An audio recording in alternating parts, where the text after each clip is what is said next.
South Carolina Speaker of the House, Merle Smith, is vowing to change the state's law on challenges to local elections. Yeah, that law, a death and repeated election challenges have kept the Sumter City Council seat empty for 9 months. Smith promised to fight for this change in a one-on-one interview with Chief Investigative reporter Chris Joseph. So Chris, where do things stand now? Well, the ward will be getting its city council member next week, but it's exposed a major flaw in the system. Smith says he's not going to let it happen again.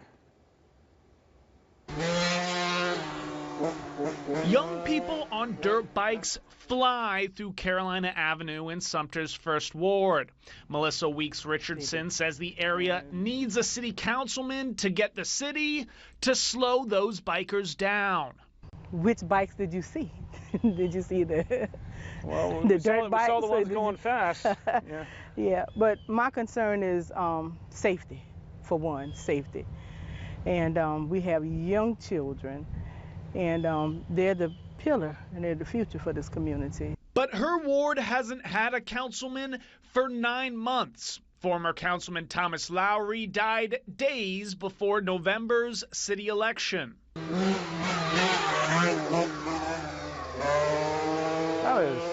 We've seen like 3 or 4 of those. Yes. Voters elected Anthony Gibson following a runoff, but the city council seat is still empty. Hearing the needs of the people, and I can't do anything because my hands are tied until this whole thing is over. I've had moments of frustration, but you know, I trusted the court system. State law puts a stay on local elections when results are challenged, meaning Gibson couldn't take his seat. Why?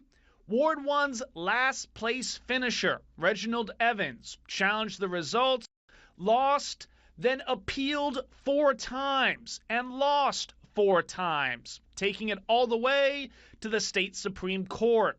The law lets incumbents stay in power while a challenge plays out in court. But again, Ward 1's councilman died. That left the ward with no voice on council. And I think those of us who have the ability and the opportunity to try to correct this will do this immediately. Speaker of the House, Merle Smith, represents part of the ward at the State House. He says fixing that local election law is top of mind for next session. So I think we may need to look at the stay as well as maybe expedite the appeals. In some cases in the law, the Supreme Court needs to immediately take things up. I wonder what your view is on right and wrong in this scenario. Well, everybody's got the right to exercise any protest in accordance with the law. So you can't deny that right, but also you got to accept reality too. Evans argued with no success that outside voters may have impacted the election, and there weren't enough votes in 2 precincts. He falsely claimed the governor could have appointed a councilman in the meantime.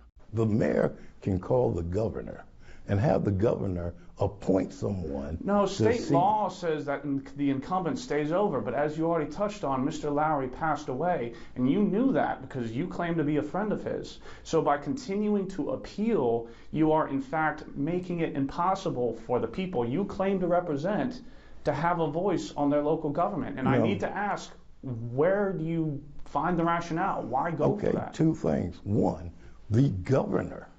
No. The governor has nothing to do. This is your decision, sir. No, sir. Yes, it is. The mayor. You've appealed every time. The mayor and the governor have nothing to do with this. Evans argues appealing is his right, and he's even appealed again to federal court, where a judge has already recommended it be sent back to state court. If we don't get this law changed soon, that there will be more people that will try this in the future. And all it's going to do is divide us. It's not going to bring us closer together. Back in Ward 1, the bikes keep rolling. And of course, you just see that just there. It does not stop. No, it does. How do you sleep, right? Sumter's Ward 1 may be able to put the issue of its representation to bed, but the loophole that caused its nightmare remains. So Gibson's swearing in is scheduled for August 29th. The city attorney says he doesn't expect the federal appeal to change anything. Meanwhile, the state house session doesn't start until January, so it's going to be a few months before any potential change or any potential bill can be used or passed.